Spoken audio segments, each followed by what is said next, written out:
Welcome back to the channel. It's been a while, but today I'm going to do a quick video on how to clean your mass airflow sensor on a 2001 Ford Econoline van. It's my beat up work van, and today I had to replace some stuff on my van. So, it was also seemed like it was getting some bad gas mileage, and crank times were taking a little longer than they should. So why clean your mass airflow sensor? Better fuel efficiency, quicker crank times, it can help your idling. There's just several reasons why, but it's real easy. All you do is you take apart your air filter, which is pretty simple. If you are looking at it normally, this would be together like this.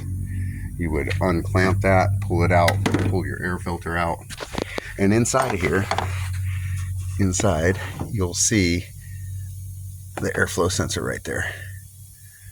Okay, so what you're going to do is take your mass airflow sensor. I'm going to just spray it out. I'm going to give it a cleaning, and I'm going to come on the other side like this. I don't know if you can see. I'm sorry about the choppy video. I'm holding this at the same time. And I'm going to spray it from both sides. And it's just a quick thing. You don't need a ton of it. And I'm going to spray. I'm going to let it sit for about 10 minutes or so. Let it evaporate before I start it back up. It evaporates rather quickly. As you can see, it's already starting to dissipate. You can watch that. But I wait about 10 minutes, fire back up, and that's how you clean your mass airflow sensor.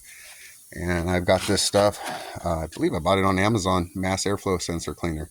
So thanks for watching. Like and subscribe if you like my videos. And my daughter wants to say hi. Hi. All right.